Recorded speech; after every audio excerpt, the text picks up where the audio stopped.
ನಮಸ್ತೆ ಬಂಧುಗಳೇ, welcome to ವಸುಜಯ ಚಾನಲ್ಲಿಗೆ. ಎಲ್ಲರೂ ಹೇಗಿದ್ದೀರಿ? ಎಲ್ಲರೂ ಚೆನ್ನಾಗಿದ್ದೀರಾ ಅಂತ ನಂಬಿರ್ತೀನಿ. ನಾನು ಕೂಡ ಚೆನ್ನಾಗಿದ್ದೀನಿ. ಮೈಸೂರು ಚಾಮುಂಡೇಶ್ವರಿ ದರ್ಶನಕ್ಕೆ ಹೊರಟ್ವಿ. ಚಾಮುಂಡೇಶ್ವರಿ ಅಮ್ಮನವರು ಹುಟ್ಟಿದ ದಿನ ಅಂದರೆ ವರ್ಧಂತಿ ಉತ್ಸವ ಬಂದಿತ್ತು. ಈ ಸಲ ಯಾವಾಗೂ 4ನೇ ತಾರೀಕಿಗೆ ಬರುತ್ತಲ್ವ, ಅದ್ರ ಜೊತೆಗೆ ಈ ಸಲ ಮಂಗಳವಾರನೇ ಬಂದಿದೆ. ಹಾಗೆ ಆಷಾಢ ಮಂಗಳವಾರ, ತುಂಬ ಒಳ್ಳೆಯ ದಿವಸ ಅಂತ ಹೇಳ್ಬಿಟ್ಟು ನಾವು ಇಲ್ಲಿಂದ ಹೊರಟ್ವಿ. ಫ್ರೆಂಡ್ಸ್ ಎಲ್ಲ ಸೇರಿಕೊಂಡು. ನೋಡಿ, ಇವರೆಲ್ಲ ಮಾತಾಡ್ತಿದ್ದಾರೆ ನನ್ನ ಫ್ರೆಂಡ್ಸು. ಇವ್ರು ಮಾತಾಡಿದ್ದು ಹಾಗೇ ವಾಯ್ಸ್ ಹಾಕೋಣ ಅಂತ ನಾನು ವಾಯ್ಸ್ ಅವ್ರ ಹತ್ರ ಮಾತಾಡಿದ್ರಲ್ಲ ಅದನ್ನು ಹಾಗೇ ಅಪ್ಲೋಡ್ ಮಾಡೋದು ಅಂದ್ಕೊಂಡಿದ್ದೆ. ಆದರೆ ಸಿಕ್ಕಾಪಟ್ಟೆ ಅಲ್ಲಿ ಡಿಸ್ಟರ್ಬೆನ್ಸ್, ಯಾರ್ಯಾರೋ ಕೂಗೋದು ಕಿರ್ಚೋದು ಕೇಳಿಸ್ತಿತ್ತು. ಯಾಕೆಂದರೆ ನಾವು ಕ್ಯೂ ಅಲ್ಲ, ಬೆಟ್ಟ ಹತ್ತಲಿಕ್ಕೋಸ್ಕರ ಅಲ್ಲಿ ರೆಡಿಯಾಗಿ ನಿಂತಿರೋದು. ಬೆಟ್ಟ ಹತ್ತೋದು ವಿಶೇಷ ದಿನ ಅಲ್ವಾ, ವಿಶೇಷ ದಿನ ಇವತ್ತಿನ ದಿನ ಅಂತ ಹೇಳ್ಬಿಟ್ಟು ಪೂಜೆ ಹವನ ಅದೆಲ್ಲ ಇರುತ್ತಲ್ಲ, ಅದೆಲ್ಲ ಮುಗಿದ ಮೇಲೆ ಬೆಟ್ಟ ಹತ್ತಲಿಕ್ಕೆ ಬಿಡೋದು ಅನ್ನೋ ರೀತಿಯಲ್ಲಿ ಏನೋ ಗೊತ್ತಿಲ್ಲ. ಒಟ್ಟು 7:15 ತನಕ ಬಿಡಲ್ಲ ಅಂತ ಕೂತ್ಕೊಂಡ್ರು. ಅದಕ್ಕೋಸ್ಕರ ನಾವು ಅಲ್ಲಿ ವೆಯ್ಟ್ ಮಾಡಿದ್ವಿ. ಬೇರೆ ದಿವಸದಲ್ಲಿ 5:30 4:15ಗೆಲ್ಲ ಹತ್ಬೋದಂತೆ ಬೆಟ್ಟನ. 7:15 ತನಕ ಗೇಟ್ ಓಪನ್ ಮಾಡಲ್ಲ ಅಂತ ಕೂತ್ರು. ಅದಕ್ಕೆ ಅಲ್ಲೇ ನಾವು ಕಾಯ್ಕೊಂಡು ನಿಂತಿದ್ವಿ. ಆವಾಗ ಎಲ್ಲ ನಿಮ್ಮ ಜೊತೆಗೆ ಒಂಚೂರು ವೀಡಿಯೋನ ಶೇರ್ ಮಾಡ್ಕೊಳ್ಳೋಣ ಅಂತ ಒಂದು ವೀಡಿಯೋನ ಚಿಕ್ಕದಾಗಿ ತಗೊಂಡೆ. ಯಾರೆಲ್ಲ ನನ್ನ ಚಾನಲ್ ಸಬ್ಸ್ಕ್ರೈಬ್ ಮಾಡೇ ನೋಡ್ತಿದ್ದೀರಾ, ಪ್ಲೀಸ್ ಸಬ್ಸ್ಕ್ರೈಬ್ ಮಾಡ್ಕೊಂಡು ನೋಡಿ. ವಿಡಿಯೋ ಇಷ್ಟ ಆದರೆ ಲೈಕ್ ಮಾಡಿ, ಶೇರ್ ಮಾಡಿ, ಕಮೆಂಟ್ ಮಾಡೋದು ಮರಿಬೇಡಿ. ಶ್ರೀ ಚಾಮುಂಡೇಶ್ವರಿಯೇ ನಮಃ ಅಂತ ಕಮೆಂಟ್ ಮಾಡಿ. ಚಾಮುಂಡಿ ದರ್ಶನಕ್ಕೆ ಹೊರಟ್ವಿ. ಬೆಟ್ಟ ಹತ್ತಕ್ಕೆ ಶುರು ಮಾಡಿದ್ವಿ. ನೋಡಿ, ಇಲ್ಲಿಂದ ನಾವು ಬೆಟ್ಟ ಹತ್ತಕ್ಕೆ ಶುರು ಮಾಡಿದ್ವಿ.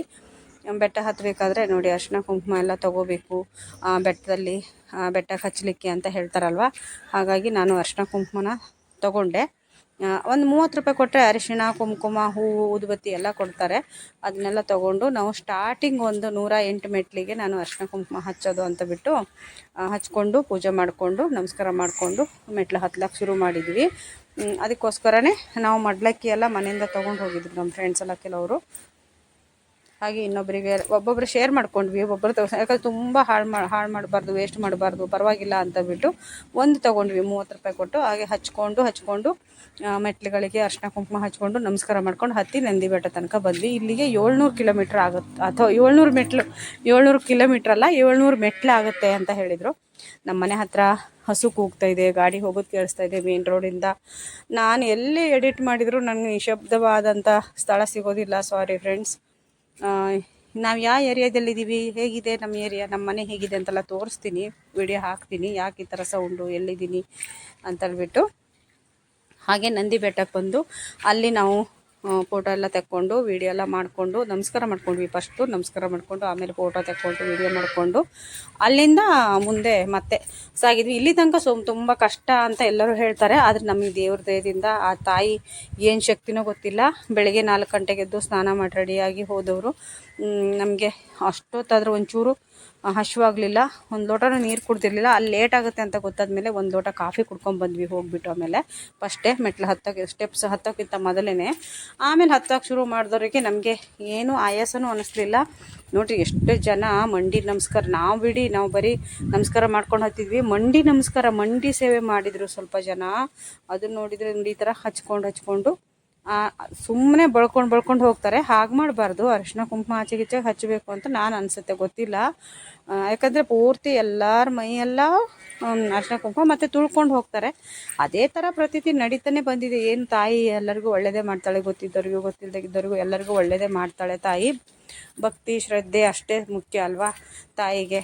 ಮಕ್ಕಳು ಹೇಗೆ ಮಾಡಿದ್ರು ಖುಷಿನೇ ಅಮ್ಮಂಗೆ ಅಲ್ವಾ. ಹಾಗೆ ನೋಡಿ ಬಂದ್ವಿ. ಇಲ್ಲಿ ಈ ಥರ ನಿಮ್ಗೆ ತೋರಿಸ್ತಾ ಇದ್ದೀನಿ, ಯಾಕೆಂದರೆ ಹೇಗಿದೆ ಅಂದ್ಕೊಂಡು. ಆಮೇಲೆ ಅರ್ಧ ದಾರಿಗೆ ಬಂದಮೇಲೆ ಅಲ್ಲಿ ಜ್ಯೂಸು ಕೊಟ್ಟರು, ಆಮೇಲೆ ಬಾದಾಮಿ ಹಾಲು ಬಿಸ್ಕೆಟ್ ಕೊಟ್ಟರು, ಆಮೇಲೆ ಪ್ರಸಾದ ಕೊಟ್ಟರು. ಅದನ್ನೆಲ್ಲ ತೊಗೊಂಡು ಇಟ್ಕೊಂಡು ಬಂದ್ವಿ. ನಾವು ಬಾದಾಮಿ ಹಾಲು ಕುಡಿದ್ವಿ. ಇಲ್ಲಿ ಬಂದಮೇಲೆ ಬಾದಾಮಿ ಹಾಲು ಒಂದು ಕುಡ್ಕೊಂಡು ಹೋಗಿ ಅಂತ ಹೇಳ್ಬಿಟ್ಟು ಅಂತ ಕುಡ್ಕೊಂಡು ಹೊರಟ್ವಿ.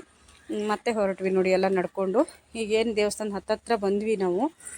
ನೋಡಿ ಕಾಣಿಸ್ತಾ ಇದೆ, ದೇವಸ್ಥಾನ ಕಾಣಿಸ್ತಾ ಇದೆ ನೋಡಿ, ಅಲ್ಲಿ ಗೋಪುರ ಕಾಣಿಸ್ತಾ ಇದೆ. ಅಲ್ಲಿ ಹೋದ್ಮೇಲೆ ವೀಡಿಯೋ ಮಾಡ್ಲಿಕ್ಕೆ ಆಗುತ್ತೋ ಇಲ್ವೋ ಅಂತೇಳ್ಬಿಟ್ಟು ನಾ ಇಲ್ಲೇ ಆನ್ ಮಾಡ್ಕೊಂಡ್ಬಿಟ್ಟೆ. ಅಲ್ಲಿ ಮಡ್ಲಕ್ಕಿ ಎಲ್ಲ ತೊಗೊಂಡ್ವಲ್ಲ, ಹೂವು ಹಣ್ಕಾಯಿ ಎಲ್ಲ, ಅಲ್ಲೇ ನಾನು ವೀಡಿಯೋ ಮಾಡ್ಕೊತ ಸ್ಟಾರ್ಟ್ ಮಾಡಿದೆ. ಹಾಗೆ ಕ್ಯೂವಲ್ಲಿ ನಿಂತಿದ್ದು ನಾನು ನಿಮ್ಗೆ ವೀಡಿಯೋ ಹಾಕಲಿಲ್ಲ. ತುಂಬ ಹೊತ್ತು ಕ್ಯೂವಲ್ಲಿ ನಿಂತಿದ್ವಿ. ತುಂಬ ಅಂದರೆ 9 ಗಂಟೆ ಕ್ಯೂವಲ್ಲಿ ನಿಂತವರು ನಾವು ದರ್ಶನಕ್ಕೆ. ನಮಗೆ ದರ್ಶನ ಸಿಕ್ಕಿದ್ದು 3:30ಗೆ. ಅಷ್ಟು ಜನ ಅಂದರೆ ಜನ. ಆದರೂ ಯಾರಿಗೇ ಆಗಲಿ ಒಂದು ಅನಾಹುತ ಆಗಲಿಲ್ಲ, ಅಂದರೆ ನೂಕು ನುಗ್ಗಲು ಇಲ್ಲ. ಒಂದು ವಿಶೇಷ ಬೇಜಾರಾಯಿತು ಏನು ಅಂದರೆ, ಇಲ್ಲಿ ದೇವಸ್ಥಾನದ ಬಗ್ಗೆ ಹೇಳಲ್ಲ, ನಾನು ಮಾತಾಡಲ್ಲ ಇಲ್ಲಿ. ಅಂದರೆ ಇದನ್ನೆಲ್ಲ ನೋಡ್ಕೊಳೋ ಅಂತ ಈಗ ಸೆಕ್ಯೂರಿಟಿಯರು ಇರ್ಬೋದು, ಪೊಲೀಸರು ಯಾರು ಅಥವಾ ಕೆಲಸದವ್ರು ಅವ್ರು ನೋಡಬೇಕೋ ಅಥವಾ ಯಾರು ನೋಡಬೇಕೋ ನನಗೆ ಗೊತ್ತಿಲ್ಲ ಅದ್ರ ಬಗ್ಗೆ. ಅಲ್ಲಿ ಕ್ಯೂ ನಿಂತಿದ್ವಲ್ಲ, ಅಲ್ಲಿ ನಾನು ಚಿಕ್ಕದು ವೀಡಿಯೋ ನಿನ್ನೆ ಹಾಕಿದ್ದೀನಿ. ತುಂಬ ಜನಕ್ಕೆ ಕಾಲಿಗೆ ಹೊಡೆದು, ಕಬ್ಬಣ ಅದು ಕಾಲಿಗೆ ಹೊಡೆದು ಪೆಟ್ಟಾಯಿತು ನೋಡಿ. ದೇವಸ್ಥಾನದ ಎದುರುಗಡೆ ಬಂದ್ವಿ ನಾವು ಇವಾಗ ಕ್ಯೂವಿಂದನ. ಅಲ್ಲಿಂದ ನಿಂತು ಆಮೇಲೆ ಕುತ್ಕೊಳ್ಬೋದು, ಕುತ್ಕೊಂಡ್ವಿ. ಇನ್ನೇನು ಮಾಡಿದೆ, ಎಷ್ಟೋ ತನಕ ನಿಂತ್ಕೊಳ್ಳೋದು ಅಂತ ಎಲ್ಲರೂ ಕುತ್ಕೊಳ್ಳೋರು. 20,000 ಜನ ಇದ್ರಂತೆ. 20,000 ಜನಕ್ಕೆ ಅಡುಗೆ ಅಂತೆ. 20,000 ಜನಕ್ಕಿಂತ ಜಾಸ್ತಿ ಇದ್ದರು ಅಂತ ನಾನು ಅನ್ಕೊತೀನಿ. ಆದರೆ ಒಂದು ಖುಷಿಯಾಗಿದೆ ಏನಂದರೆ, ಎಲ್ಲೂ ನೂಕು ನುಗ್ಗಲು ಮಾಡಿ ಒಬ್ರಿಗೊಬ್ಬರು ತಳ್ಳೋದು, ಆ ಥರ ಬೀಳೋದು, ಆ ಥರದ್ದೇನೂ ಆಗಲಿಲ್ಲ. ನಾವು ಎಂಟ್ರೆನ್ಸಿಗೆ ಬಂದ್ವಿ, ದೇವಸ್ಥಾನದ ಎಂಟ್ರೆನ್ಸ್ ಇದು. ಶ್ರೀ ಚಾಮುಂಡೇಶ್ವರಿಯೇ ನಮಃ ಅಂತ ಕಮೆಂಟ್ ಮಾಡಿ ನೋಡಿ. ಕಾಣಿಸ್ತಿದೆ ಅಂದ್ಕೊತೀನಿ. ಇಲ್ಲಿಂದ ನಾನು ವೀಡಿಯೋ ಮಾಡಿಕೊಂಡು ನಿಮಗೋಸ್ಕರ ಎಷ್ಟು ರಶಲ್ಲೂ ವೀಡಿಯೋ ಮಾಡಬೇಡಿ ಅಂತ ಬೈತಾ ಇರ್ತಾರಲ್ಲಿ. ಆದರೂ ನಾನು ನನ್ನ ಫ್ರೆಂಡ್ಸಿಗೆ, ನನ್ನ ಚಾನಲ್ ನೋಡೋರಿಗೆ, ನಾನು ಎಲ್ಲಿ ಹೋದೆ, ಎಲ್ಲಿ ಬಂದೆ, ಹೇಗೆ ನೋಡಿದೆ ಅಂತ ಹೇಳೋರಿಗೆ ಅಂತ ಎಲ್ಲ ಕೇಳ್ತಿರಲ್ಲ, ಅದಕ್ಕೋಸ್ಕರ ನಾನು ಏನೇ ಆಗಲಿ, ಕಷ್ಟ ಆಗಲಿ ಅಂತ ಬಿಟ್ಟು ಸ್ವಲ್ಪನಾದರೂ ಪರವಾಗಿಲ್ಲ ಅಂತ ಸ್ವಲ್ಪ ಮಾಡಿಕೊಂಡು ವೀಡಿಯೋ ಮಾಡ್ಕೊಂಡು ಬಂದೆ. ಎಷ್ಟು ಚೆನ್ನಾಗಿ ಅಮ್ಮನವ್ರು ಹುಟ್ಟಿದ ದಿನ ಆಗಿದ್ದರಿಂದ, ಹುಟ್ಟಿದ ಬರ್ತಡೇ ಆಗಿದ್ದರಿಂದ ನೋಡಿ ಎಷ್ಟು ಚೆನ್ನಾಗಿ. ಅದೇ ಥರ ಬರ್ಡೇಗೆಲ್ಲ ಹೆಂಗೆ ಡೆಕೋರೇಷನ್ ಮಾಡ್ತಾರೆ ಮಕ್ಕಳಿಗೆ ಅಲ್ವಾ, ಆ ಥರ ಮಕ್ಕಳ ಬರ್ಡೇಗೆ ಹೆಂಗೆ ಡೆಕೋರೇಷನ್, ಚಿಟ್ಟೆಗಳು, ಹಕ್ಕಿಗಳು, ಪಕ್ಷಿಗಳು, ಗೊಂಬೆಗಳನ್ನ ಎಲ್ಲ ಚಂದ ಮಾಡಿ ಫ್ಲವರ್ ಡೆಕೋರೇಷನ್ ಅಷ್ಟೇ ಅಲ್ಲದೆ ಇದೆಲ್ಲ ಮಾಡಿದ್ದಾರೆ. ನಂಗೆ ಅದು ನಿಜವಾಗೂ ದೇವಸ್ಥಾನದಲ್ಲಿ ಈ ಥರ ಡೆಕೋರೇಷನ್ ಮಾಡಿದ್ದಿದೆ ನಾನು ಫಸ್ಟ್ ನೋಡಿದ್ದು. ಯಾಕೆಂದರೆ ನಾನು ಯಾವ ವರ್ಷವೂ ಹೋಗಿಲ್ಲಲ್ಲ, ಹಾಗಾಗಿ ಈ ವರ್ಷನೇ ಫಸ್ಟ್ ಆ ದೇವಸ್ಥಾನಕ್ಕೆ ಹೋಗಿದ್ದಲ್ಲಿ. ನಮ್ಮೂರಲ್ಲಿ ದ್ವಿಮುಖ ಚಾಮುಂಡೇಶ್ವರಿ ಇರೋದೆಯಲ್ಲ, ಅಲ್ಲೇ ಹೋಗ್ತಿದ್ದಿದ್ದಲ್ವ ಯಾವಾಗ್ಲೂ. ಈ ವರ್ಷ ಅವಳನ್ನ ಬಿಟ್ಟು ಇವಳ ಹತ್ರ ಹೋಗಿದೆ. ಯಾಕಂದ್ರೆ ಅವಳು ಅಂದರೆ ಆ ತಾಯಿನೇ ಇಲ್ಲಿ ನೆಲೆಸಿದ್ದಾಳೆ ಚಾಮುಂಡೇಶ್ವರಿನ. ಯಾಕಂದರೆ ಅವರೇ ಮೈಸೂರು ಮಹಾರಾಜರೇ ನಮ್ಮ ಊರಲ್ಲೂ ಚಾಮುಂಡೇಶ್ವರಿನ ಪ್ರತಿಷ್ಠಾಪನೆ ಮಾಡಿರೋದು.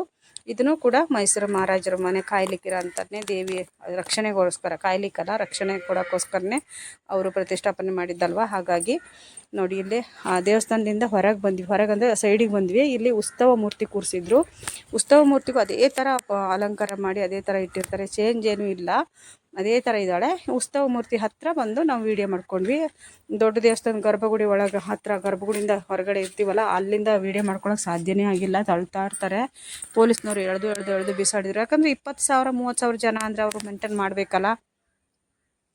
ಹಾಗಾಗಿ ನಾವು ಅಲ್ಲಿ ಮಾತ್ರ, ಇದು ದೇವಸ್ಥಾನದ ಒಳಗಡೆನೆಯ, ಅಂದರೆ ಈ ಸೈಡಿಗೆ ದೇವಸ್ಥಾನದ ಸೈಡ್ ಆಚಿಂದ ಒಂದು ರೌಂಡ್ ಬಂದ್ವಲ್ಲ, ದೇವಸ್ಥಾನದ ಹಿಂಭಾಗ ತಕ್ಕೊಂಡೆ. ನಾನು ಮುಂಭಾಗ ನಿಜವಾಗ್ಲೂ ತಗೊಳಕ್ಕೂ ಆಗಲಿಲ್ಲ, ವೀಡಿಯೋನು ಮಾಡ್ಕೊಳಕ್ಕಾಗಿಲ್ಲ, ಒಂದು ಫೋಟೋನು ತಗೊಳಕ್ಕಾಗಲಿಲ್ಲ, ಅಷ್ಟು ಜನ. ಮತ್ತು ಅಲ್ಲಿ ಪೊಲೀಸ್ನರದ್ದೇ ಹಾವಳಿ, ಅಲ್ಲಿ ಹೋಗ್ಬಿಡಿ, ಇಲ್ಲಿ ಹೋಗ್ಬಿಡಿ, ಅಲ್ಲಿ ತೆಗಿಬಿಡಿ ಅಂತ. ಇಲ್ಲಿ ನೋಡಿ ದೇವಸ್ಥಾನದ ಎದುರುಗಡೆ ಈ ಮಕ್ಕಳು, ಅಂದರೆ ಅದು ಸ್ಥಳೀಯರು ಅಂತ ಅನಿಸುತ್ತೆ, ಭರತನಾಟ್ಯದ ಮಕ್ಕಳೆಲ್ಲ ರೆಡಿಯಾಗಿ ನಿಂತಿದ್ರು. ನಾನು ದೂರದಿಂದ ಅವ್ರದ್ದೊಂದು ಕ್ಯಾಪ್ಚರ್ ತೊಗೊಂಡೆ ಹೀಗೆ, ಅಂದರೆ ಅವ್ರ ಹಾಗೆ ಇಲ್ಲಿಂದ ನಾನು ಮತ್ತೆ ಹೊರಗೆ ಬಂದ್ವಿ. ಇಲ್ಲಿ ಭರತನಾಟ್ಯ ನಡೀತಾ ಇತ್ತು, ಸ್ಟೇಜ್ ಪ್ರೋಗ್ರಾಮು. ಅಲ್ಲಿ ನಮ್ಮ ಫ್ರೆಂಡ್ಸ್ ಹಿಂದಿದ್ರಲ್ಲ ಸ್ವಲ್ಪ ಜನ ಫ್ರೆಂಡ್ಸು, ಅವ್ರಿಗೆ ಕಾಯ್ತಾ ಇರ್ಬೇಕಾದ್ರೆ ನಾವು ಇಲ್ಲಿ ಕೂತ್ಕೊಳ್ಳೋಣ ಅಂತ ಬಿಟ್ಟು ಅಲ್ಲೆಲ್ಲ ಉಂಡೆ ಪ್ರಸಾದ ಕೊಟ್ಟರು, ಆಮೇಲೆ ಮಡ್ಲಕ್ಕಿ ಕೊಟ್ಟರು, ಎಲ್ಲ ತೊಗೊಂಡು ಇಲ್ಲಿ ಬಂದು ಕೂತ್ಕೊಂಡ್ವಿ. ಅವ್ರನ್ನ ವೆಯ್ಟ್ ಮಾಡಿದ್ವಿ. ಇಲ್ಲ ಅಷ್ಟೋ ತನಕ ಇದನ್ನು ಚೆಂದ ಇತ್ತು ಪ್ರೋಗ್ರಾಮು, ಬರೋ ತುಂಬ ಚೆನ್ನಾಗಿತ್ತು. ಮಕ್ಕಳು ತುಂಬ ಚೆನ್ನಾಗಿ ಮಾಡ್ತಾಯಿದ್ರು.